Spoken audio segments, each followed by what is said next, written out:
welcome to our services. Jesus calls us to worship. He said, "They that worship God must worship Him in spirit and in truth."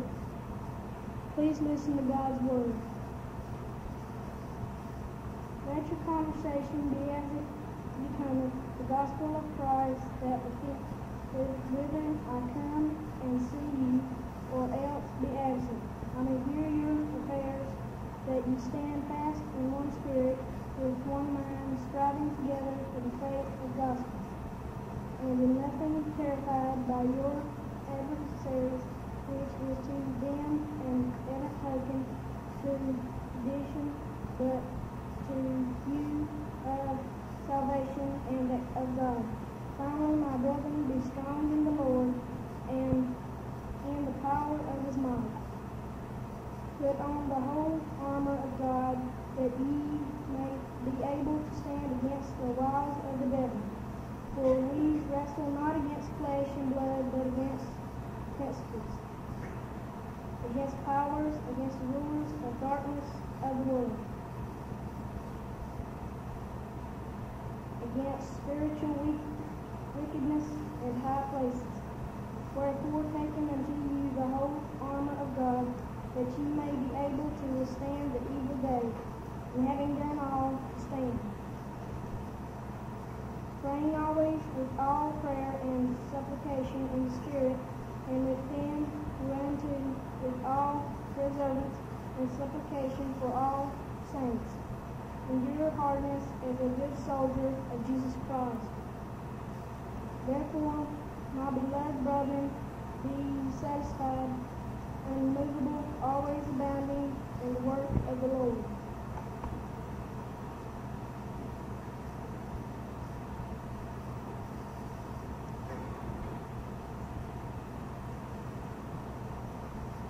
So we are voices and sing our theme verses and prayer for us tonight. They're kind of few in number, so we can find them out. Let's all stand as we sing.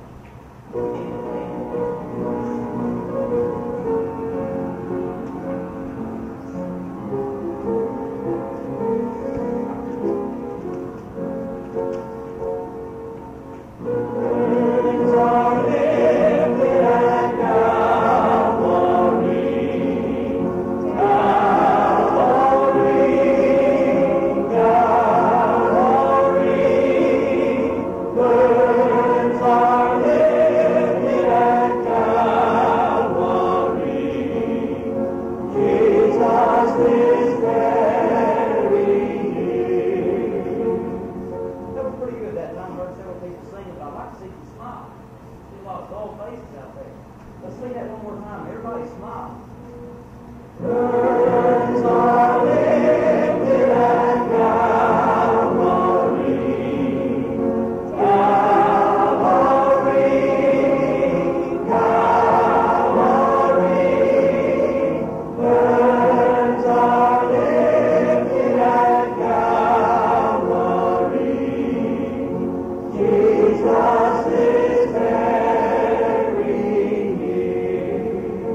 he's standing. For the hymn, this is a hymn you just can't sit down for. 372. It's called some title, Stand Up for Jesus.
Well, we are delighted to have all of you in service tonight. It's good to have the Larry Reyes from John Wesley College, Mr. Lewis. And I do want to thank our youth department for the nice pinto bean supper. Some of you already recognize that I had onions. Mary Ruth, I need another mint. She gave me one a while ago, and I think this is worn off. But so you want to get close to me after service. Dallas is already started. But we appreciate the young people, and we have just a good group of you here, and we just appreciate so much the work that they are doing. And the spirit of revival is so good, and it's just a delight to be in service tonight. I'm going to sing a song entitled "I'd Rather Have Jesus."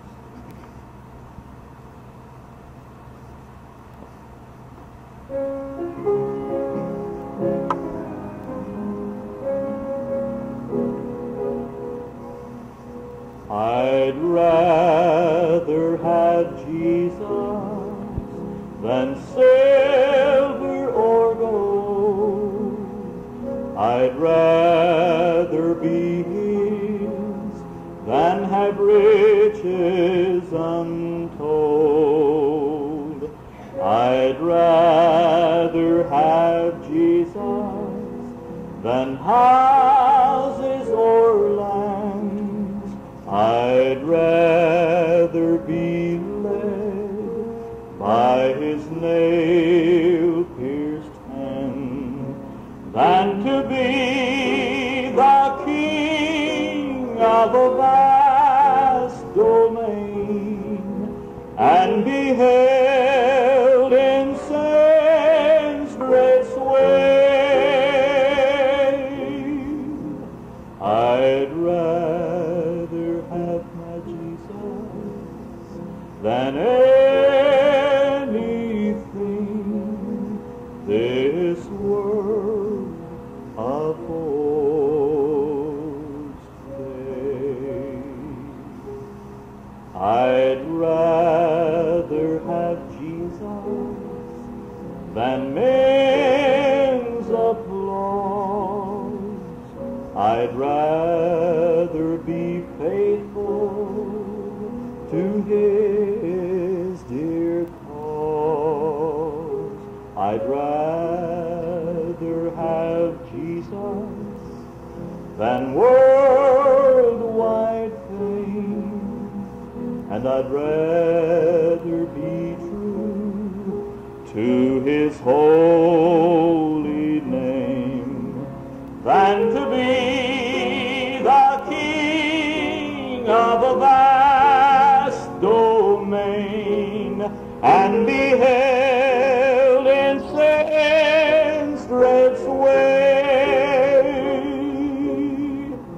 Well, I'd rather have Jesus than anything this world affords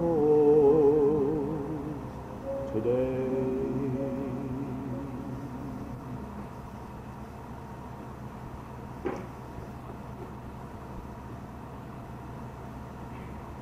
Jeffrey, thank you for your help in the service, and appreciate each of you being here. And then Dallas Rush, Wilma's here tonight. We're just delighted to have her. Dallas will come and share God's Word with you. Dallas is your friend, my friend, and he's God's friend. And he comes to us from Centenary Methodist in Winston-Salem. It's just a delight to have him sharing with us again tonight. I apologize to our children tonight. I don't know why. I guess really I was excited being back at Cedar Square, and I really let the junior sermon slip until I'd started into my message, and I hated to stop then and start all over again. But I'm going to ask the children, if they will, to come down here, and we'll have your sermon first, please, okay? All the children who will.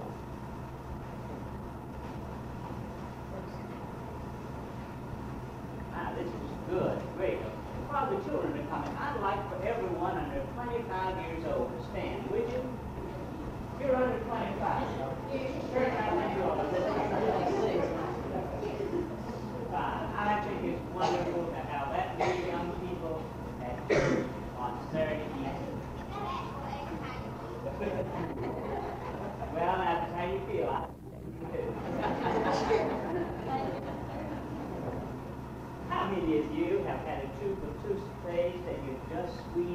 much as you could, and you think, well, I'm not going to get enough out of there for the job to do today, and you just add a little extra squeeze, and it wouldn't be long until you get enough out to go another time.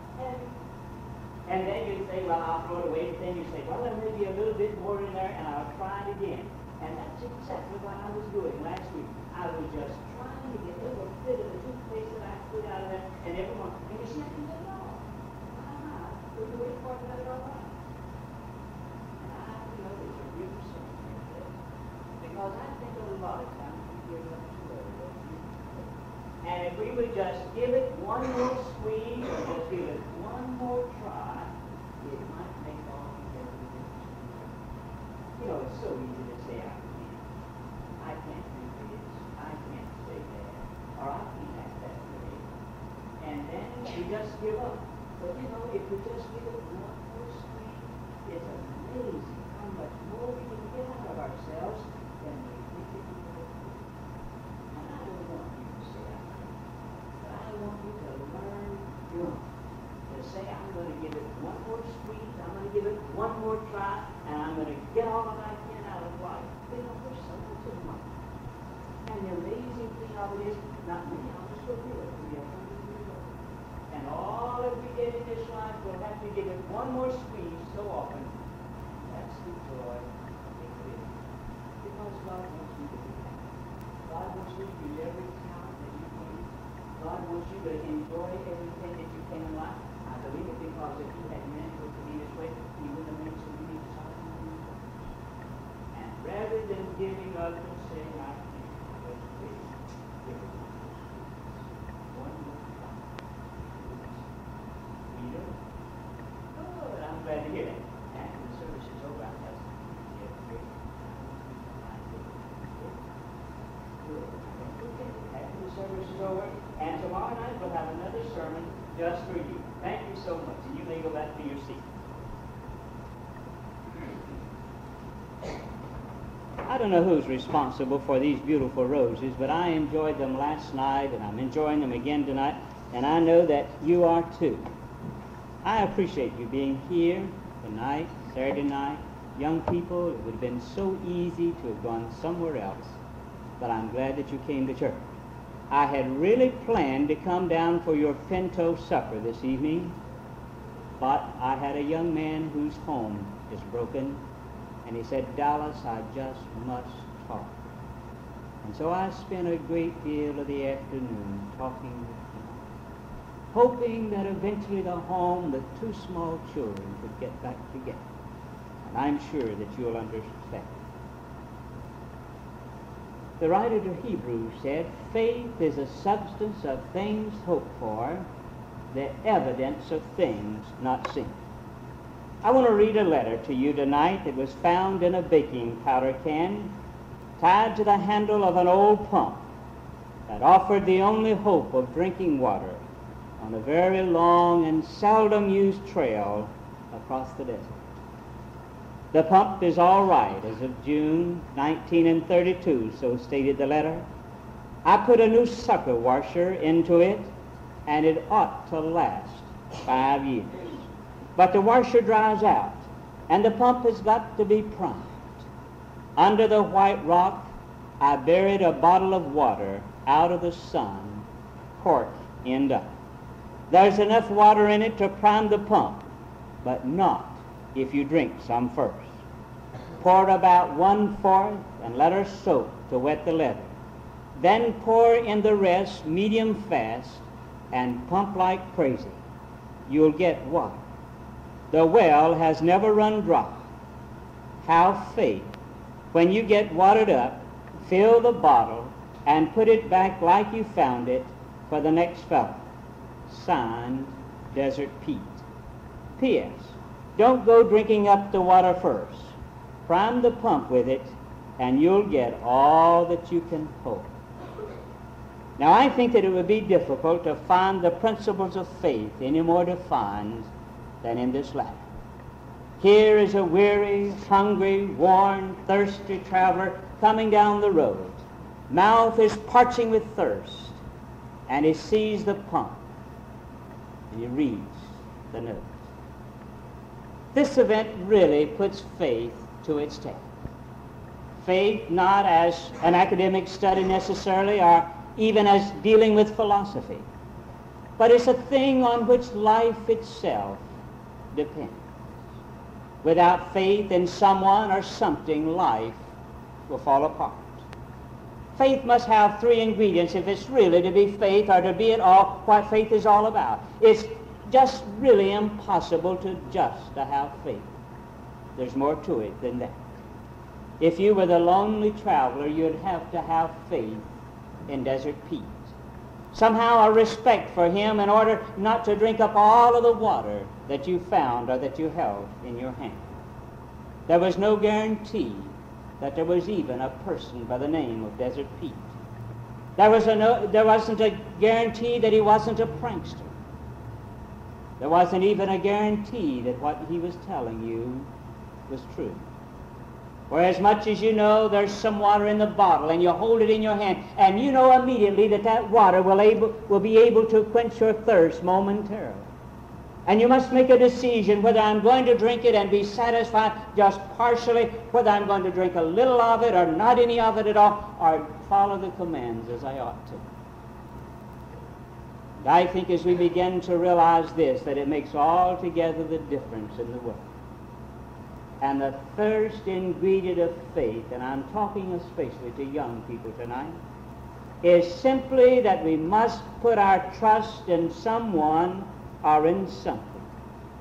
I think that we must have something on which to hang our lives, something to which we can attach ourselves, something to which that we can really believe that this is it, and I can depend upon it, and I can rely upon it when everything else around me gives way. Somehow, if we can just do this and believe that there's a power that's greater than myself, there's a power that's greater than man, there's a power that's eternal and a power that is ever existing out there, and I can attach myself to it, and life takes on a new meaning. And unless we believe in something or someone, life falls apart. It rips at the seams. And I've seen it happen over and over again of young people who decided that I don't need to believe in God, that I can go my way and I can disregard the commands of God. I can prove all of them not to be of value, and I can live like I want to live and direct my life like I want to direct it. And I've had a few of them to come by and say, I've played the fool.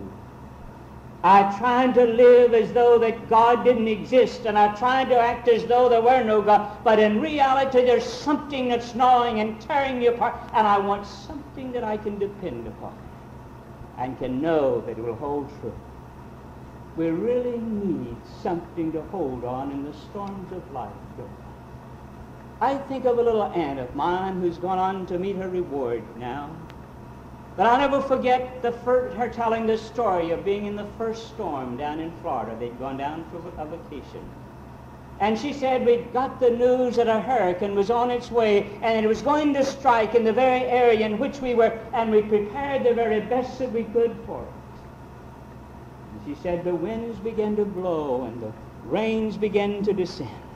And it seemed as though that the place would be torn apart. She said, I went in and I began to pray. And I said, oh God, somehow you've been with me so far. Your love has strengthened and kept, and I've done the very best that I know how to do. I prepared for the storm the very best that I could, and now it all depends upon you, and I want you to see us through the storm if it's your will. And she said, Dow, there was a calmness that came. There was a peace. There was a joy. There was a contentment that I knew that God was on my side, and I knew that he would not let me down because I had faith in him to see us through. The writer to Hebrews said, faith, as I quoted earlier, is the substance of things hoped for, the evidence of things not seen. We can't really prove there's a God by saying that look at his hands or his feet or his head or look at his physical being. We can't say that this is it and God will work in this way or that way or the other way, but I must have faith, and I must put my faith in that God, that He is and that He remains and He's forever with me. Faith doesn't come easily, does it? It's a growing process. The senior minister of our church, Dr. Fitzgerald, tells the story that he was brought up in a Methodist parsonage. But he went away to school, and somehow he decided to go his way, and he became an agnostic. And finally, as far as profession was concerned, an infidel. But he said, I came home and told to my dad one day, he was out on the front porch reading a newspaper, and he said, Dad, I don't believe there's a God. He said, my father didn't even stop reading the newspaper. He just said, you don't. And he said, that's all that he said. But he said, you know, my dad knew that I would come around sometime. He knew that and had a faith that it would see me through, and that I would come through this experience, and I would come to a realization that God is God, and that He speaks to us, and He speaks to us.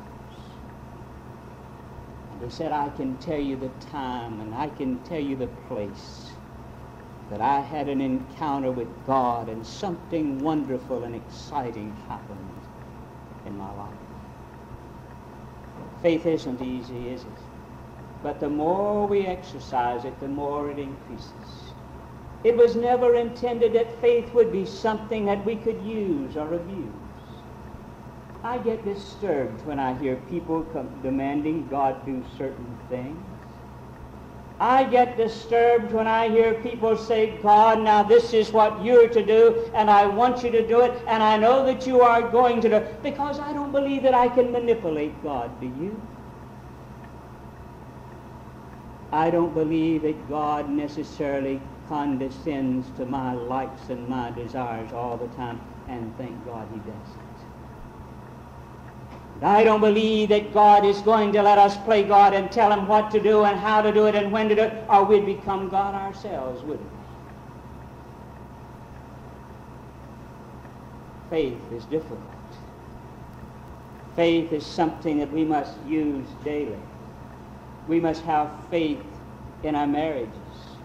We must have faith in our business partners.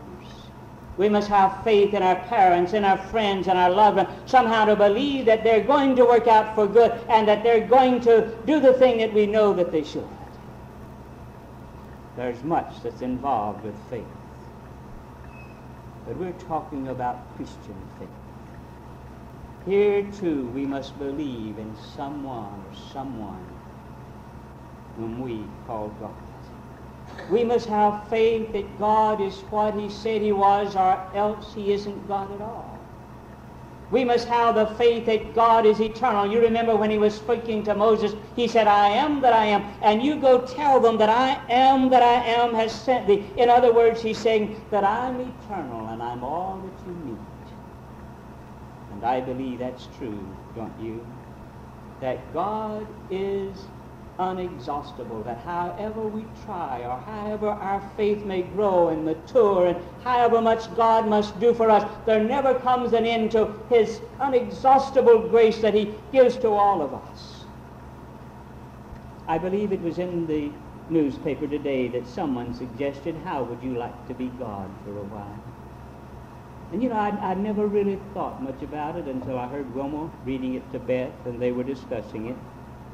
But you know, it would be terrible to be God for just a little while, wouldn't it? You know, I'd hate to make some of the decisions that are made in life, would you not?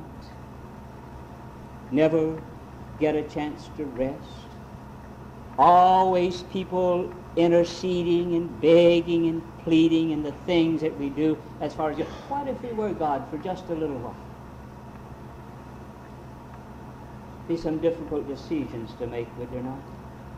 I change not, He says. There's no variations or even a shadow of turning. But He's reliable. God's dependable.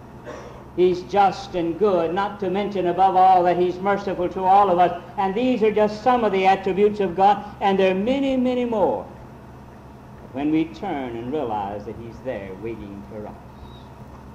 The second ingredient for faith is risk. Faith always is costly. The traveler must somehow not drink any of the water if he's to get it. He must make a decision, am I going to drink it or am I going to use it as I was told? To drink all of it, a part of it, or none of it. He must have faith in desert peace. And faith doesn't remove all of the problems of life, does it? I heard the request of a young man last night, losing both of his feet, I believe. It would be difficult to explain that to that young man. In fact, we couldn't, could we? There's some things in life that we must take as an act that we do not have the answer, that we can't solve it because the problem is far greater than us. The commitment has always been specific and immediate implications that involves risk. We never know, do we? It may mean, if I have faith, that I must ask forgiveness. And that's not always easy, is it? Forgiveness of a loved one, a friend, or a neighbor, or it may be a child. There have been a few times in my life that I've had to go to bed. And I've said, Beth, your daddy made a hasty decision. He spoke when he ought to have been listening. He acted when he ought to have been quiet. And I want you to forgive me and help me to be a better dad. Because I've said, Beth, it's not easy being a dad, and I know it, and it's not easy being a 16-year-old or a daughter, and I know it. But I said, if we can just work together, and if we can just solve a few of these together, it'll be so much greater. And I felt so much better when I walked away from my daughter after I had embraced her and kissed her and said, Daddy's sorry, he made a mistake, and I want you to forgive him. And how many of us are willing to carry around a sense of guilt? How many of us are willing to have an unforgiving spirit and let it cause ulcers and all of the other things that are involved, rather than going and saying, I was wrong, and I want you to forgive. Faith may mean that I must make a restitution.